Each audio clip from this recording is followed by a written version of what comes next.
All right, let's dive right into this explainer. We're unpacking a really powerful set of low-pressure coping strategies, specifically designed for teens navigating those moments of intense overwhelm. You know the feeling, right? It's like your brain is a web browser with 100 tabs open, music is blasting, and you have absolutely no idea where it's coming from. Well, you're in the right place. Let's figure out how to fix that. I just absolutely love the core philosophy our source material starts with. This planner is built for ADHD brains, not against them. It completely validates the idea that you need tools that work with your unique wiring, right? Not against it. Trying to force yourself into rigid, traditional systems, that just ends up fighting you every single step of the way. So we're drawing these insights directly from the Focus and Flourish planner. It is such a fantastic toolkit. It's built specifically for minds that run on dopamine, hyperfocus, and those big creative leaps. It recognizes that standard neurotypical advice, it just doesn't always cut it. We need a customized path forward.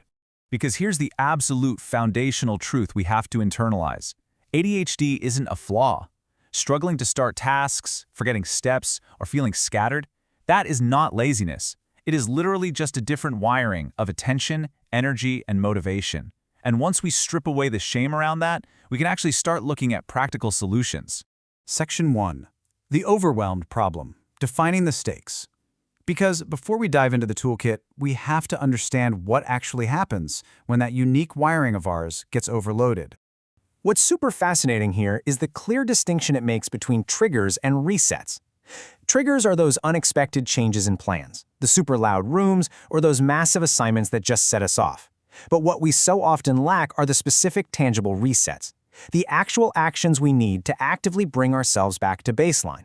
You've got to identify both to break that cycle. Which brings us to Section 2, Meet the Coping Toolkit, featuring 8 low-pressure strategies. We're going to walk through 8 specific tools you can deploy the very minute that overwhelming feeling creeps in. These 8 tools are designed to be totally actionable, quick, and they require absolutely zero special equipment. We're splitting them up into physical, mental, and action-oriented resets. That way you can see exactly how each one targets a totally different flavor of overwhelm. But hey, before we break them down, you have to remember this golden rule. Use what helps, skip what doesn't. There is absolutely no judgment here. Not every tool will work for every person or heck, even for the same person on a different day. You just pick what works for you in that exact moment and literally leave the rest behind. All right, Section 3, Physical and Grounding Resets, bringing the body back to calm. We're focusing on physical techniques first, simply because the absolute fastest way to interrupt a mental spiral is to change something in your physical body. So our first tool is box breathing. It's just a really simple 4-step loop. You inhale for 4 seconds, hold it for 4, exhale for 4, and then hold empty for 4. Repeating this 4 times gives your busy brain a simple rhythmic job to do while physically slowing your heart rate down in just a matter of seconds. It's basically sending a signal to your nervous system saying, hey, you are safe. Next up is the incredibly effective 5-4-3-2-1 grounding technique. This is absolutely perfect for when your mind is just racing into the future. You start by looking around the room and naming 5 things you can see. This physically pulls your focus out of those loud thoughts in your head and forces your brain to process your immediate physical environment. Then you pause and actively listen for 4 distinct sounds.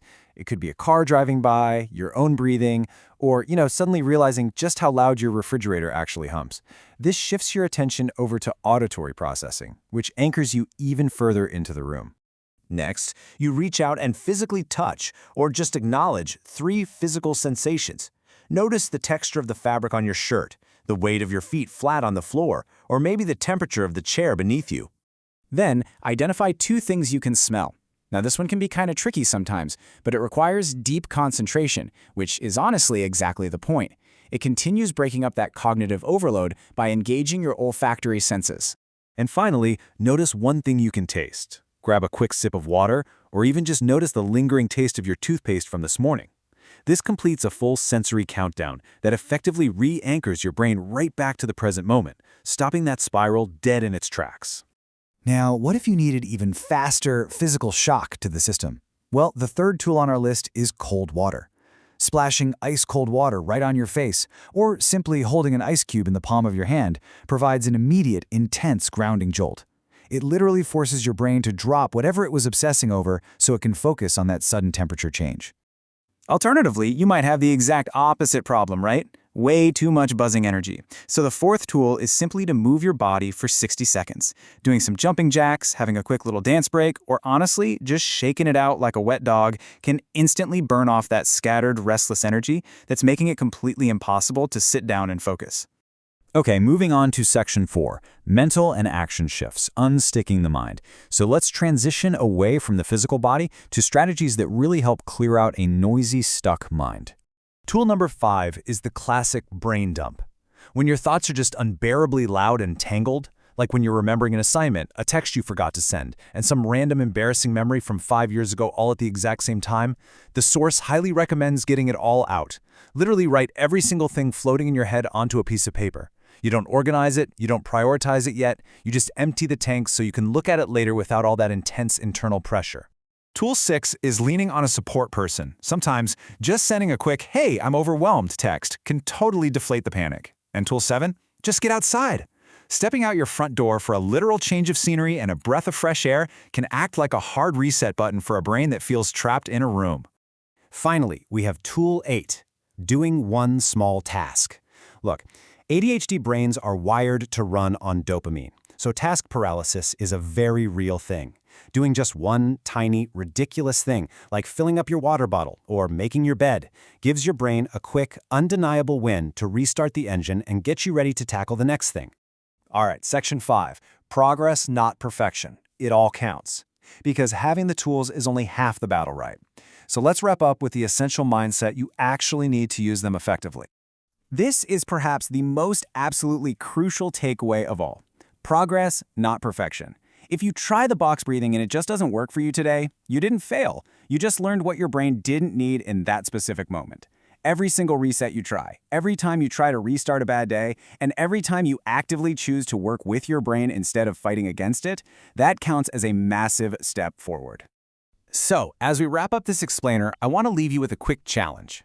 Which one tiny, low-pressure task will you test out the next time that wave of overwhelm hits? You've got the toolkit now. Your brain is capable of some pretty incredible things once you stop fighting it and actually start working with it. So which tool is going to be your secret weapon? Thanks so much for joining me today, and I'll catch you next time.